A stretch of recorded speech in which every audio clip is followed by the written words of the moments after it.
Hello everyone, how are you? Hope you're doing well. Today we're gonna start with our virtual lessons, and in this virtual lesson we're gonna discuss one of the most important topics that many psychologists, many socialists, also sociologists,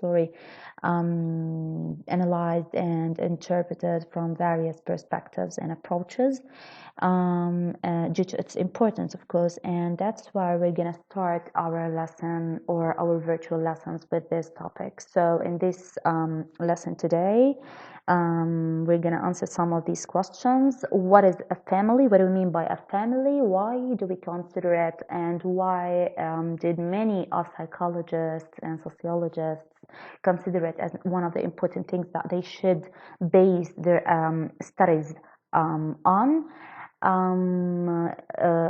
What are the problems that usually happen between parents and teenagers? What are the problems that usually encounter this family? And can we suggest some solutions for these problems? Do we have some solutions? Are there some solutions or no? So in order to solve all of these questions, we have to pay attention to this lesson. So please, let's get started. Okay, as you can see here from the screen, as you can see, there are various pictures, okay, that like show warmth, show love, show compassion, show like sympathy, etc. So it shows like this security, okay, between these family members. So according or these pictures reveal, okay, the importance of family, and it shows how important and valuable a family is, okay, as people usually feel secure with those members who are around them, and they can like share their problems with them, they can like play with them all the time, and they can sometimes freshen up their mood with them. So this is what we can like describe if we noticed these pictures, okay? Now let's shift to the first part by which we're gonna define this unit, okay? So we're gonna define family. What do you mean by family? Okay, so let's shift to here. As you can see here, we have various definitions of family. Okay, so let's start with the first one. Okay, a family is a group of people who are related to each other, especially parents and their children. So as you can see here, the family is a group of people who are related. So let's stress on this word related, okay, which is relation. So relation, this means that they are not separate, they are not apart, they are they are tied to each other, they are related to each other, they are bonded to each other. So this is very important. All of these, okay, are of course positive images for this family. Let's shift to to another one. Of course, this definition is by Collins English Dictionary. So let's shift to another one, which is Merriam-Webster. Here they are saying that in many legal contexts, family denotes individuals related by blood, marriage, or adoption. So here they are also defining family according to broader terms, because they've included adoption here, as you can see. And of course, they are also here using the word related for the second time. So related. So this means that family members should be related, linked, okay, to each other, connected to each other. Okay. Another one, Cambridge English Dictionary, a group of people who are related for the third time. Okay, so they are stressing on this word, such as a mother, a father, and their children. Okay, what about the others? Let's see this one. Family is a basic social unit. Okay, a basic social unit consisting of parents and their children considered as a group, whether dwelling together or not. So a basic social unit, when we say that basic, this term basic, when I describe anything as a base, so this is a base that everything grows up upon this base. Okay, so all of the individuals, all of the society, all of the members of the society are built, okay, according to this base. So if this base, which is the family, is strong, we're going to have a strong society. If this base which is the family, is weak, we're gonna have a society which is falling apart. So that's why, in order to solve, or I can say here that if I want to solve any problem in the society, if I want to solve any problem that's happening with an individual, I have to interpret and analyze his relationship with his parents. When I analyze this relationship between the teenager, between the child and his parents and his family, I can discover lots of hidden secrets in his personality or in her personality. Okay, now we have lots of definitions here. We can see that another one here, I don't know, we have like lots of definitions. I'm not gonna go deep through all of these definitions because of course we don't have time. Now let's shift to some of the quotes that were written by motivational writers, scholars, journalists, etc. Okay, and let's like comment on some of these quotes, okay, to just get an insight about this term and to get an accurate understanding of this term. So let's pick up this one. So I don't know, family, where life begins and love never ends. So here we can say that there is a relationship between love and family. The love of the family is life's greatest blessing. So love is always associated with family. Okay, so here maybe they are revealing, or maybe they are trying to say that family usually gives you unconditional love. Okay, unconditional love, because you as a human being, you require several emotions like love, like security, like warmth, and this is what the family is going to give you. So another one, fill your life with adventures, not with things. Have stories to tell. Okay, I don't know, this is not connected to our issue.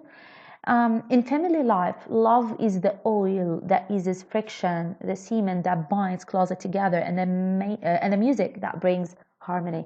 So music that brings harmony, binds. Another time they are using the word binds, okay, and harmony. So here they are telling that also family is the first place where you learn everything, because when you say music, learning, the oil, okay, so here it's the basic thing, or it's the first place that you learn most of the good things in your life, okay, from being kind maybe to showing gratitude sometimes, to helping others in their bad times. So all of these moral values, all of these values, all of the skills are gained from this family. Okay, let's shift to another one. Okay, so here we have, I think, the family is one of the nature's masterpieces. When all the dust is settled and all the crowds are gone, the things that matter are faith, family, and friends. So he also, they are speaking about family as something important, and they like consider it as your friend, because why did they like associate or relate family like to friends? Because family will be or is the one whom you can tell anything and everything and in any time.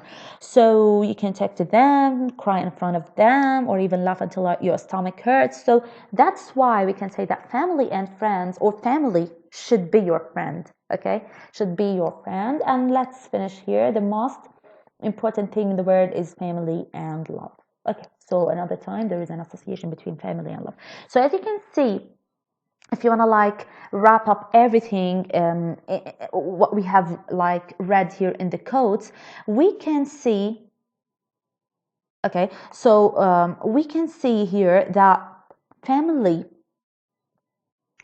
or let's conclude, if you have such a family that they are talking about, if you have such a family with all of these characteristics, okay, you no longer need to worry about any challenging, any bigger problems in your life, because there are always someone who can rely on them, okay, so there is only always someone who you can rely on, who you can depend on, okay, and who you can share your stories with. That's why this is family. Okay, now after we've discussed these codes, we're gonna start with discussing something else. Okay, so here we can say that family is very important, and all of these motivational writers have mentioned this importance, have like written about this importance of the family. So if this family is very important, and we can know that, we can't rely on anyone other than our families, and when we know that they are our supporters, they are the ones who protect us and shield us and etc., so why do we still have problems with our families? Okay, now if you ask if you ask any teenager about this, they would say maybe, I don't know, it just happens, I don't know. Okay, what is the source of this clash? They don't know. Why? Because they didn't analyze it, they didn't interpret it. Okay, so in order to find solutions for the problems that usually happen between parents and teenagers, we should interpret the problems that happen between them. And that's why let's shift here into the problems. Good. So parent teen sources of conflicts. Okay, what are the sources of clashes between the parents and the teenagers? What are the hot topics that usually like create an argument between the parents and the teenagers? Okay, usually, as you know, when we want to speak about conflict, why conflicts happen? Why? What is the reason behind conflict?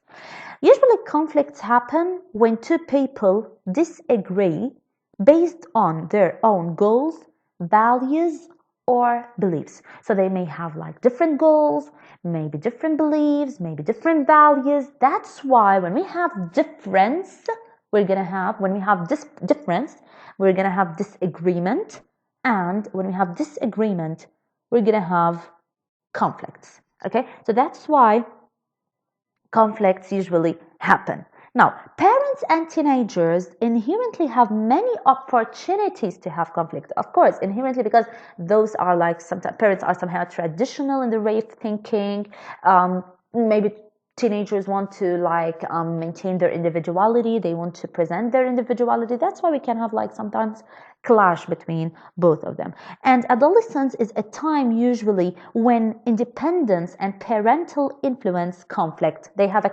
We're gonna have a clash here between parental influence and independence. We can't have influence when we want to have independence, and that's why we're gonna have disagreement, and this will create a conflict. So that's why we will have an argument. Okay, so let's now discuss these problems, okay, in details, and let's start with the first thing, which is curfew.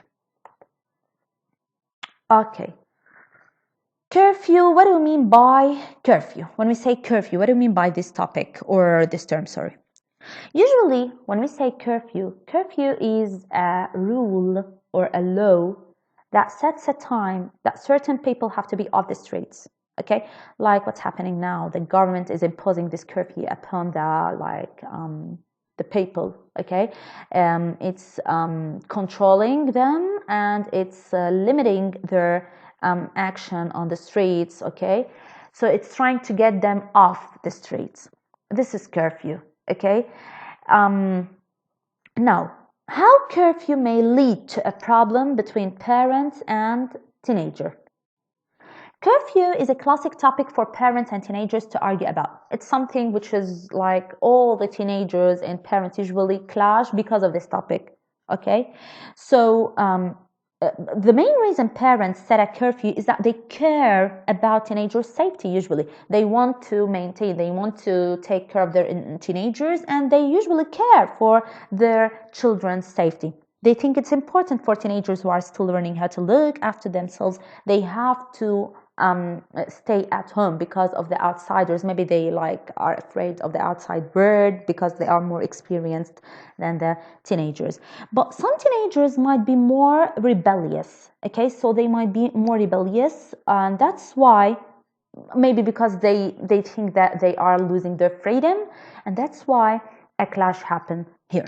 Okay, so here they are saying when kids don't show up when they are supposed to be at home, it makes parents worried because of the outside world. A worried parent becomes a scolding parent. So when the teen does come home, he gets an earful, of course, I don't know if you get this, and a stiff punishment. Okay, now, so this is curfew, and let's shift to another one. Okay, cell phone use. Cell phone use, historically speaking, cell phones are a new technology, so this is a fairly new source of conflict. Actually, it's something new, and we've discussed technology, the theme of technology, which is a very new theme, of course. Technology is something which is new for our societies.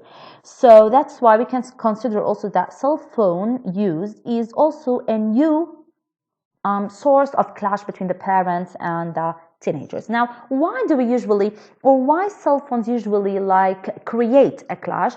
Maybe because of the spending of the money, and here, as you know, the family or the parents should afford the bills.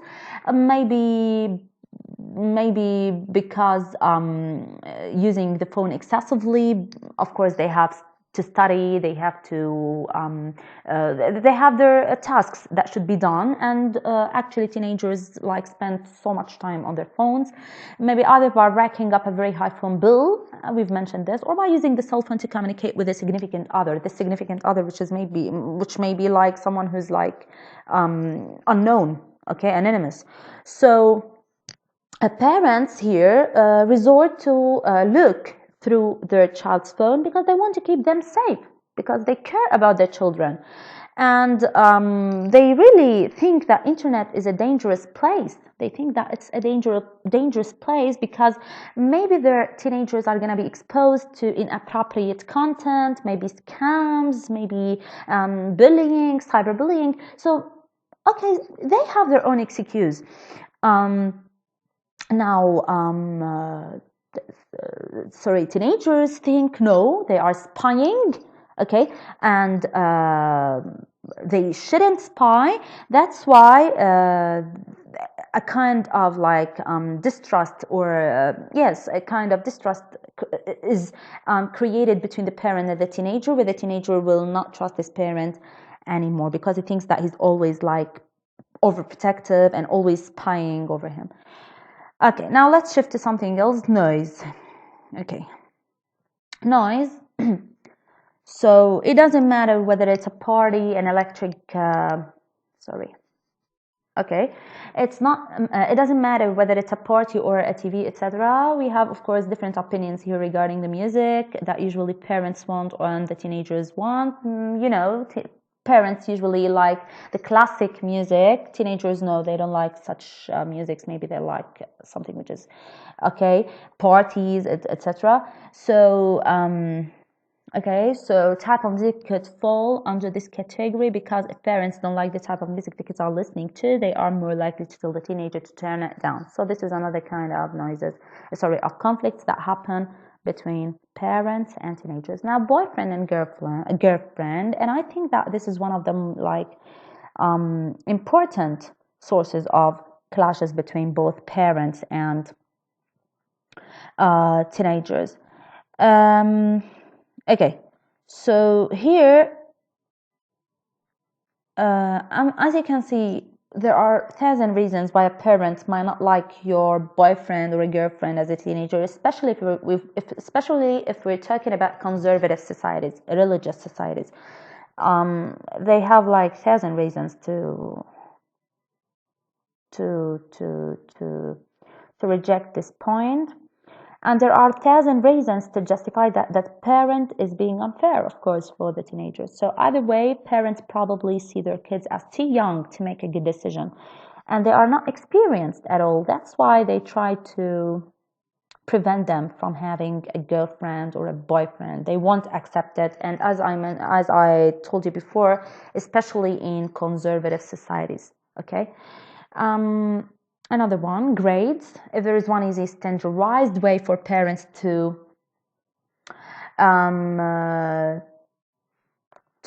sorry, again, wait. Okay.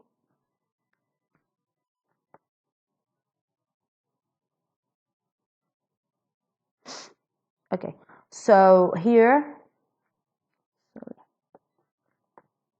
okay, so great. Sorry. Okay, there is one easy standardized way for parents to gauge maturity and discipline. It's by looking at a teenager's grades. As you can see here, uh, to gauge the maturity and discipline of your teenager means to calculate, okay, to calculate the maturity, to measure the maturity. So if there is one easy standardized way for parents to gauge maturity and discipline, it's by looking at a teenager's grade. And you can see that when everyone like asks you about your performance in school, because they want to like have a look, they want to judge you according to your grades. So it's one of the things that usually help others take a look about you. So some parents have a problem with the F's, others with the C's, but the conflict happens when the parents' expectations aren't met. So this is, Kaman, one of the most important things, when the parents' expectations aren't met, and I'm going to discuss this, Kaman, later on. Personal appearance, as you know, tattoos, piercings, crazy hairdos, heavy makeup, or short skirts are easy ways to pick a fight with a parent who values traditional looks. Usually they like also not traditional, like they like something which is like not very like classic, okay, classic. So and that fits into your age, okay. And usually no, teenagers like tattoos, piercings, crazy hairdos, heavy makeups, short skirts sometimes. I don't know, this is like it depends on the society that we're talking about. Maybe it's like conservative society, religious, etc. Because when we speak about America, it's not the same when we speak about, for example, Pakistan. So it's ironic that the traditional parents somehow are blessed with children who ironically want to express their individuality, and they think, usually teenagers think, that these things usually express their individuality. I don't like anyone to control me. I will choose what I should wear. Okay, so this is also another thing that happens between them. Another one, lack of communication. Many times it feels like parents and teens are on two different planets or speaking two different languages because there is no communication between them. So phrases like "you don't understand" or "it's like you don't even listen to me" are phrases parents hear over and over. You don't listen to me, you don't understand me, you don't understand what I'm saying. So all of these are like phrases that parents usually listen to and hear over and over. Teens don't feel that parents listen to them or understand their feelings. Even if they like communicate, even if they try to speak up their emotions, they feel that the parents aren't understanding them. So to wander through the murky water of communication, it's important to listen to the teens.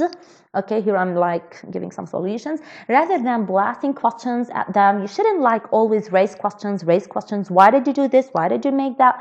No, you should like make a conversation and listen to them. Listen, don't command, don't give comments, judgmental like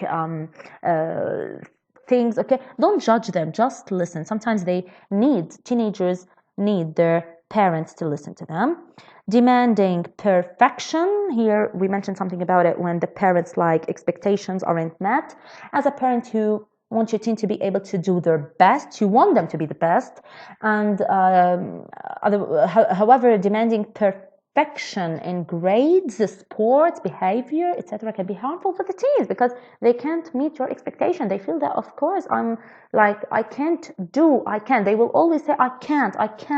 They will feel that there is something wrong within their personality, within their self. They will feel like guilty sometimes, maybe sometimes ashamed. I don't know. So that's why sometimes we shouldn't, or the parents shouldn't, demand perfection out of their children. And this is the lesson. As you can see, these are some of the causes, some of the problems that happen between parents and teenagers. Of course, we have like many yet to speak about, but of course we don't have time. Now I'm going to give you the assignment. Of course, if you have any question that you want to raise, you can, after closing this video, you can ask your questions and pay attention that you're gonna have two tasks for this week. The first one is this one. I want you to fill in the gaps of this table with the problems that I've discussed today: curfew, cell phones, lack of communication, perfection, etc. And I want you to suggest solutions for these problems. Okay, what do you think? What is the solution for curfew? What is the the solution for the cell phones, the lack of communication? What do you think? What should we do? What should we have? You have to mention all of these in this table. And task number 2. I want you to also download this thing that I'm gonna send you. I'm gonna send you a file, a reading comprehension one, and I want you to read this selection that highlights the role of the grant mentoring program to help young people to get their independence. So the role of the grant mentoring program, and I want you to answer the questions that follows. We have like some comprehension questions and some organization questions, and you have context clues also to be solved. I want these to be solved on a piece of paper and should be included in your portfolio. The same with the table. Okay. Thank you so much, ladies, for listening to this lesson and watching this lesson. If you have any question, don't hesitate to send me. We still have the WhatsApp group you can send, and your questions too. And I don't know, that's it for today. Thank you. Goodbye.